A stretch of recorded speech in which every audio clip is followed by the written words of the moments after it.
3C Prodi PGSD Universitas Bhinneka PGRI Tulungagung. Di sini saya akan melakukan praktikum biologi dengan judul simbiosis mutualisme.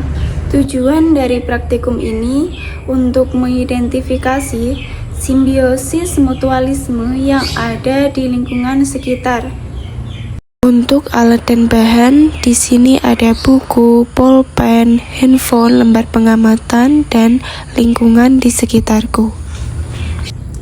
Di alam, kita sering melihat berbagai jenis makhluk hidup yang saling berinteraksi satu sama lain. Tetapi, tahukah kalian bahwa beberapa interaksi ini dapat saling menguntungkan?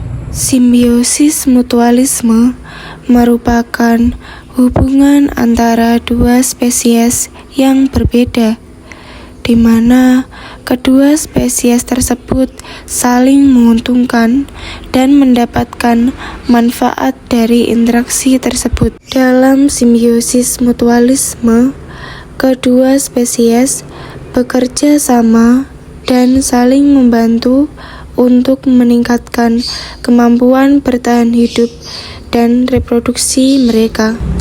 Mari kita lihat beberapa contoh simbiosis mutualisme yang ada di lingkungan sekitar. Untuk penjelasan lebih lengkapnya, tonton sampai akhir ya video ini. A few moments later. Nah, sekarang aku sudah di pekarangan rumah. Kira-kira simbiosis mutualisme apa aja ya yang ada di sini? Yuk kita lihat.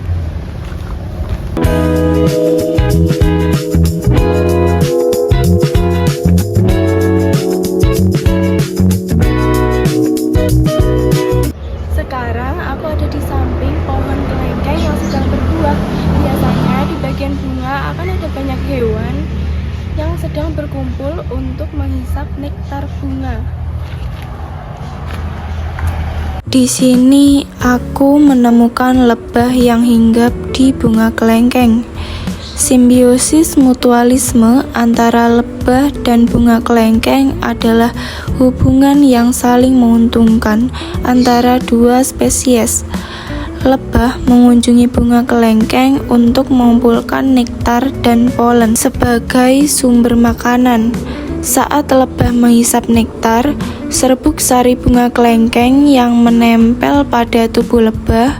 Kemudian, ketika lebah mengunjungi bunga lain, maka serbuk sari tersebut dipindahkan ke bunga lain, sehingga jika terjadi penyerbukan atau polinasi, dengan demikian bunga kelengkeng dapat bereproduksi dan menghasilkan buah.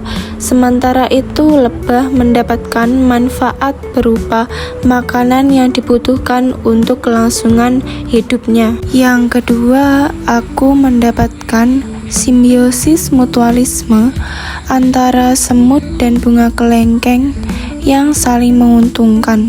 Semut sering mengunjungi bunga kelengkeng untuk mencari makan, seperti nektar atau cairan manis yang dihasilkan bunga. Sebagai balasannya, semut membantu melindungi bunga kelengkeng dari serangan hama atau predator yang mungkin merusak bunga atau buahnya. Semut juga bisa membantu dalam proses penyerbukan. Meskipun peran ini lebih dominan pada lebah atau kupu-kupu.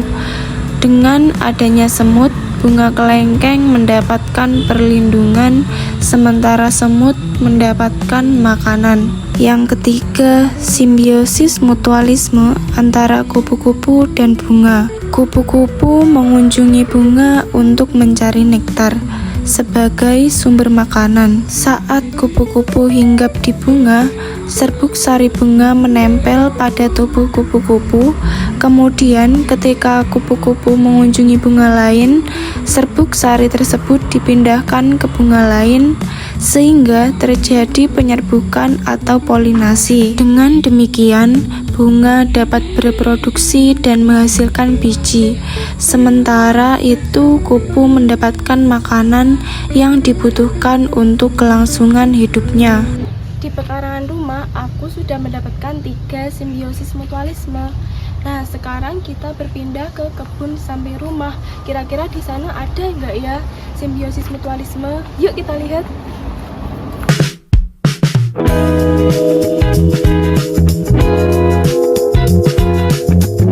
Di sini saya sedang berjalan di kebun samping rumah untuk mencari simbiosis mutualisme.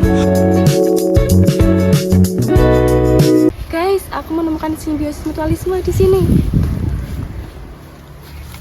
Yang keempat, ada simbiosis mutualisme antara pohon kacang koro dan pohon ketela.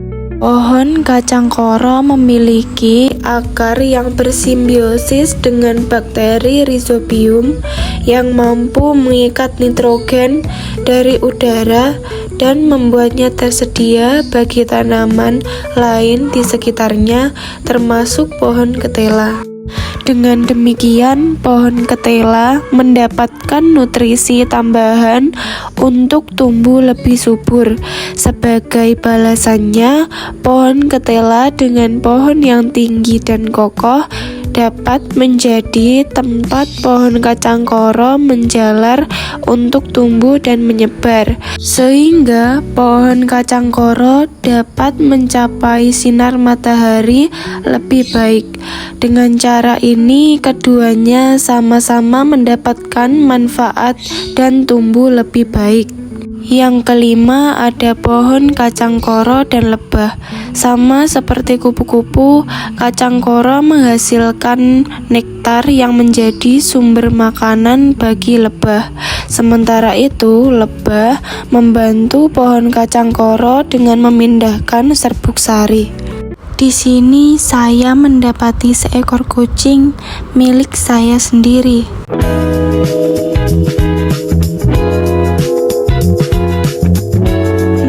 Yang keenam, ada simbiosis mutualisme antara kucing dan manusia.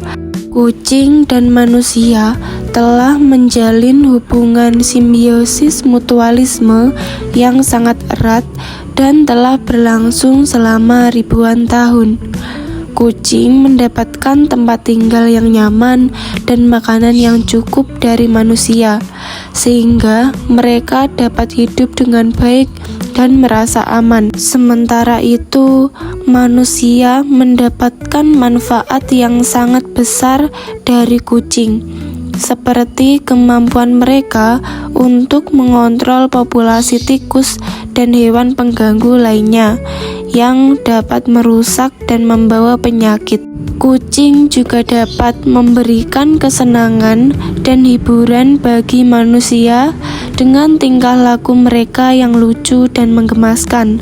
Selain itu, kucing juga dapat menjadi teman setia dan memberikan rasa nyaman bagi manusia. Kucing dapat merasakan emosi manusia dan memberikan respon yang sesuai, sehingga manusia merasa lebih nyaman dan tenang ketika berada di dekat mereka. Dengan demikian, kucing dan manusia memiliki hubungan yang sangat harmonis dan saling menguntungkan. Kucing mendapatkan apa yang mereka butuhkan untuk hidup, sementara manusia mendapatkan manfaat yang sangat besar dari kucing. Yang ketujuh, ada simbiosis mutualisme antara ayam dan manusia.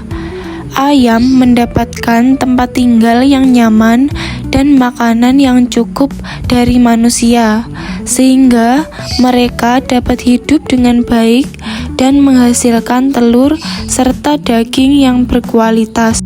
Sementara itu, manusia mendapatkan manfaat yang sangat besar dari ayam, seperti telur yang kaya akan protein dan daging yang lezat. Selain itu, ayam juga membantu manusia dalam mengontrol populasi hama dan serangga yang dapat merusak tanaman, sehingga manusia dapat memiliki lingkungan yang lebih bersih dan sehat. Dengan demikian, ayam dan manusia memiliki hubungan yang sangat harmonis dan saling menguntungkan. Ayam mendapatkan apa yang mereka butuhkan, sementara manusia mendapatkan manfaat yang sangat besar dari ayam. Hubungan simbiosis mutualisme antara ayam dan manusia ini adalah contoh yang sangat baik dari bagaimana dua spesies dapat hidup bersama dan saling menguntungkan. Di sini saya mendapati simbiosis mutualisme antara kambing dan manusia. Kambing dan manusia telah menjalin hubungan simbiosis mutualisme yang sangat erat dan saling menguntungkan. Kambing mendapatkan asupan makanan yang seimbang dan bergizi dari manusia, sehingga mereka dapat hidup dengan baik dan terhindar dari penyakit. Manusia juga memberikan perawatan kesehatan yang baik kepada kambing, seperti vaksinasi dan pengobatan, sehingga mereka dapat hidup lebih lama dan sehat. Sebaliknya, manusia memanfaatkan kambing untuk kebutuhan ekonomi dan konsumsi. Susu kambing yang kaya akan nutrisi dapat dijadikan sebagai sumber pendapatan bagi manusia.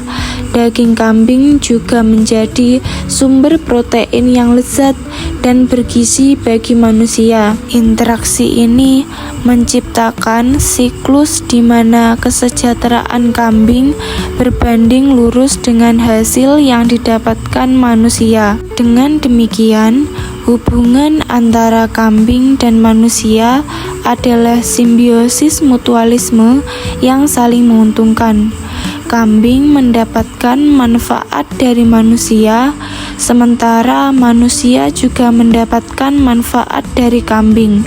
Hubungan ini juga menciptakan kesadaran bagi manusia untuk menjaga kesejahteraan kambing, sehingga keduanya dapat hidup dengan baik dan sejahtera. Selanjutnya, saya mendapati simbiosis mutualisme antara burung dan manusia. Burung mendapatkan keamanan dari pemangsa serta nutrisi yang terjadwal dalam sangkar. Manusia menyediakan makanan yang seimbang dan bergizi, serta perawatan kesehatan yang baik, sehingga burung dapat hidup dengan baik dan sehat. Selain itu, manusia juga melindungi burung dari pemangsa dan ancaman lainnya, sehingga mereka dapat hidup dengan aman dan nyaman. Sedangkan bagi manusia, burung memberikan kepuasan batin melalui suara kicauannya yang indah atau keindahan bulunya.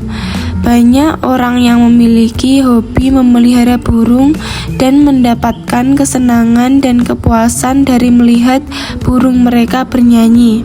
Suara kicau burung juga dapat membantu mengurangi stres dan meningkatkan keseimbangan mental, sehingga manusia dapat hidup dengan lebih baik dan seimbang. Selain itu, burung juga dapat menjadi teman yang setia dan dapat dipercaya, sehingga manusia dapat merasakan kehangatan dan kebersamaan dengan mereka. Dengan demikian, hubungan antara burung dan manusia adalah simbiosis mutualisme yang saling menguntungkan.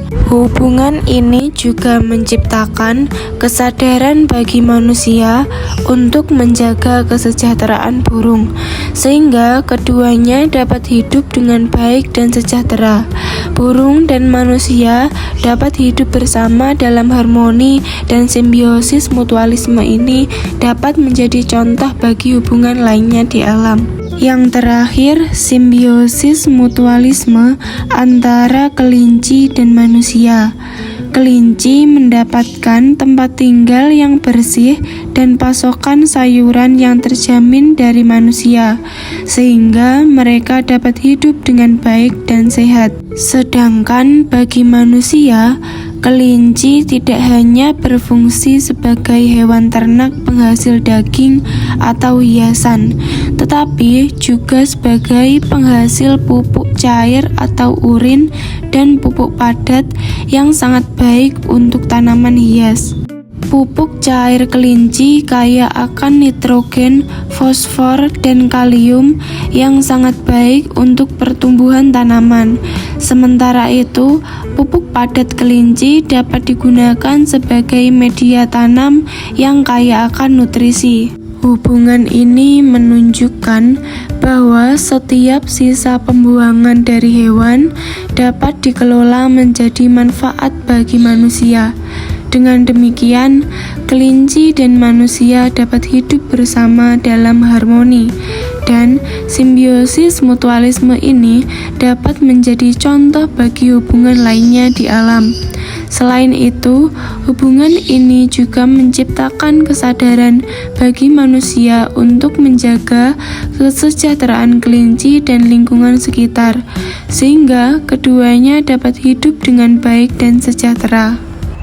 Nah, dari praktikum yang sudah saya lakukan, saya dapat melihat bahwa simbiosis mutualisme adalah interaksi biologis yang memberikan keuntungan bagi kedua belah pihak. Contoh-contoh simbiosis mutualisme yang sudah saya temukan meliputi interaksi antara kupu-kupu dan bunga asoka, lebah dan bunga kelengkeng, semut dan bunga kelengkeng, tanaman kacang koro dan pohon ketela, lebah dan bunga kacang koro, kucing dan manusia, ayam dan manusia, kambing dan manusia, burung dan manusia, serta kelinci dan manusia. Dalam interaksi ini, kedua belah pihak mendapatkan keuntungan, seperti kupu-kupu mendapatkan nektar dan bunga asoka mendapatkan penyerbukan, lebah mendapatkan nektar dan polen, serta bunga kelengkeng mendapatkan pembuahan, dan seterusnya. Interaksi ini menunjukkan bahwa hubungan antara spesies dapat memberikan keuntungan bagi kedua belah pihak dan meningkatkan kualitas hidup.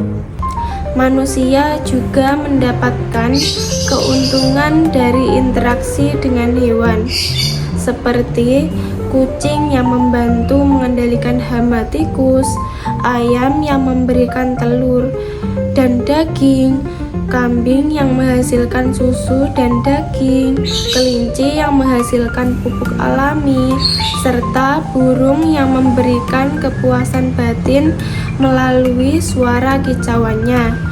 Dengan demikian, simbiosis mutualisme dapat meningkatkan kesejahteraan dan kualitas hidup manusia. Dari praktikum yang sudah saya lakukan, saya dapat menyimpulkan bahwa simbiosis mutualisme adalah hubungan yang sangat penting dalam ekosistem. Makhluk hidup yang saling menguntungkan dalam hubungan simbiosis mutualisme dapat tumbuh dan berkembang lebih baik. Simbiosis mutualisme juga dapat membantu menjaga ekosistem, sehingga ekosistem dapat tetap stabil dan sehat.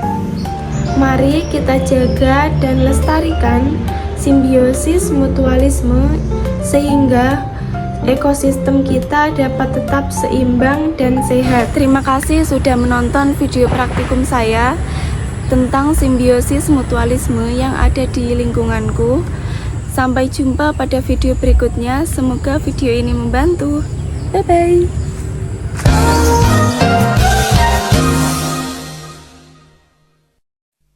Was been on my mind. I I need. Ooh,